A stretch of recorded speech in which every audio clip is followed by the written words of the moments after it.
Hasanuddin. Saya akan mempresentasikan tentang peran strategis birokrasi pelayanan publik di era modern. Peran strategis birokrasi pelayanan publik di era modern.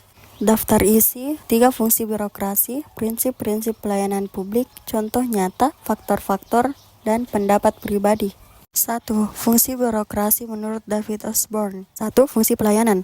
Untuk memenuhi kebutuhan masyarakat dengan menyediakan berbagai layanan yang efektif dan efisien, pemerintah harus fokus pada hasil dan kinerja yang dapat dirasakan langsung oleh masyarakat. 2. Fungsi pembangunan. Berfokus pada kemajuan ekonomi, sosial, dan infrastruktur yang dapat meningkatkan kualitas hidup masyarakat. Pembangunan harus berorientasi pada penciptaan kondisi yang lebih baik bagi warga negara, seperti perbaikan pendidikan, kesehatan, dan peluang ekonomi yang merata. 3. Pemerintahan umum. Mengedepankan prinsip desentralisasi dan kolaborasi, pemerintahan harus bergerak lebih seperti pengatur dan fasilitator daripada sebagai penyedia layanan langsung. Pemerintah harus berfungsi untuk menciptakan lingkungan yang kondusif bagi sektor publik dan swasta untuk bekerja sama dalam mencapai tujuan bersama. 2. Prinsip-prinsip pelayanan publik sesuai keputusan Menpan nomor 63 per Kep MPAN 7 2003. 1. Kesederhanaan. Upaya untuk menyederhanakan prosedur, persyaratan, dan mekanisme dalam memberikan pelayanan kepada masyarakat. 2. Kejelasan. Mengharuskan penyelenggara pelayanan publik untuk memberikan informasi yang jelas, mudah dipahami, dan tidak membingungkan bagi masyarakat yang membutuhkan pelayanan. 3. Kepastian waktu. Pentingnya penyelenggaraan dalam pelayanan publik yang dapat diselesaikan dalam waktu yang telah ditentukan atau sesuai dengan standar waktu yang jelas. 4. Akurasi. Keharusan bagi pemerintah dan instansi pelayanan publik untuk memberikan informasi, data, dan hasil pelayanan yang benar, tepat, dan tidak menyesatkan. 5. Keamanan. Pentingnya menjamin bahwa setiap proses pelayanan publik dilakukan dengan aman, baik bagi masyarakat yang mengakses layanan maupun bagi petugas atau penyelenggara layanan itu sendiri. 6. Tanggung jawab. Mengharuskan setiap instansi atau petugas yang terlibat dalam proses pelayanan publik untuk bertindak dengan penuh tanggung jawab atau hasil yang diberikan, baik itu dalam hal pelayanan, pengambilan keputusan, maupun pemenuhan hak-hak masyarakat. 7. Kelengkapan sarana dan prasarana. Pentingnya penyediaan sarana dan prasarana yang memadai untuk mendukung kelancaran proses pelayanan kepada masyarakat. 8. Kemudahan akses. Pelayanan publik harus mudah dijangkau oleh masyarakat, baik dari segi lokasi, waktu, maupun prosedur. Kemudahan akses bertujuan untuk memastikan bahwa setiap individu, tanpa memandang status sosial, ekonomi, atau lokasi, dapat memperoleh layanan yang mereka butuhkan dengan cara yang sederhana dan efisien. 9. 3K. Kedisiplinan, kesopanan, dan keramahan. Petugas pelayanan publik harus memberikan layanan dengan sikap yang penuh kedisiplinan, sopan, dan ramah. Tujuannya adalah untuk menciptakan pelayanan yang tidak hanya efisien, tetapi juga menyenangkan dan menghargai masyarakat yang menerima pelayanan. 10. Kenyamanan. Petugas pelayanan publik harus memberikan layanan dengan sikap yang penuh kedisiplinan, sopan, dan ramah. Tujuannya adalah untuk menciptakan pelayanan yang tidak hanya efisien, tetapi juga menyenangkan dan menghargai masyarakat yang menerima pelayanan. 3. Contoh nyata pelayanan publik oleh birokrasi dan solusi. Contoh nyatanya, proses pengurusan dokumen seperti kartu tanda penduduk atau KTP, akta kelahiran sering kali memakan waktu lama, terutama jika sistem pelayanan masih menggunakan sistem manual atau tidak terorganisir dengan baik. Masyarakat harus mengantri panjang beberapa kali bolak-balik ke kantor untuk melengkapi berkas, atau ada ketidakpastian terkait proses dan waktu penyelesaian. Solusinya, 1. Pemerintah bisa mengimplementasikan sistem pendaftaran secara online seperti e-KTP dan legalisasi untuk akta kelahiran, sehingga masyarakat tidak perlu datang ke kantor kecamatan atau catatan sipil untuk pengurusan awal. 2. Mengupdate sistem pelayanan dengan teknologi terkini dan memberi pelatihan kepada petugas agar dapat melayani masyarakat dengan lebih cepat dan efisien. Hal ini dapat mengurangi waktu tunggu dan mempercepat proses administrasi.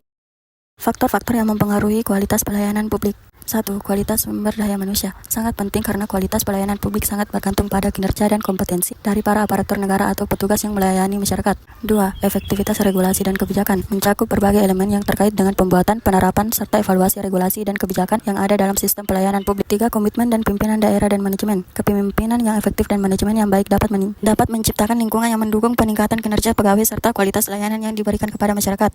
4. Fasilitas dan infrastruktur. Fasilitas dan infrastruktur yang memadai memungkinkan pelayanan publik yang cepat, efisien, dan nyaman bagi masyarakat.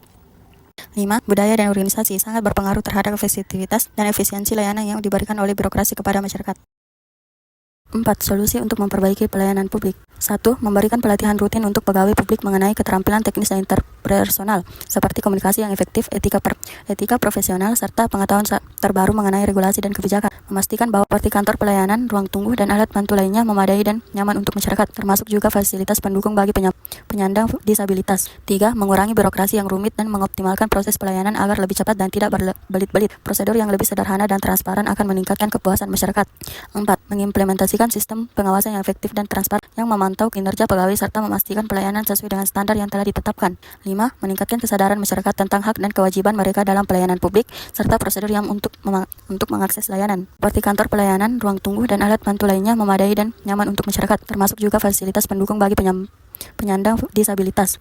3. Mengurangi birokrasi yang rumit dan mengoptimalkan proses pelayanan agar lebih cepat dan tidak berbelit-belit.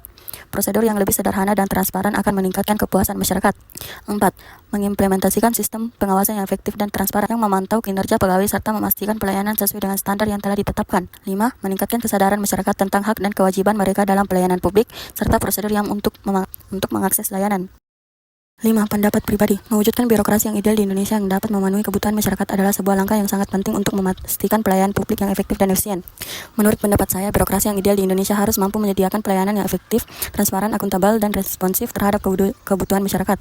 Untuk mencapai itu, diperlukan reformasi yang menyeluruh dalam berbagai aspek, mulai dari peningkatan SDM, penggunaan teknologi, penyederhanaan prosedur, hingga penerapan budaya kerja yang berintegritas. Semua itu harus didukung oleh kepemimpinan yang visioner dan sistem pengawasan yang didukung transparan. Dengan langkah-langkah tersebut, birokrasi Indonesia dapat lebih efektif dalam memenuhi kebutuhan masyarakat dan mendukung pembangunan negara.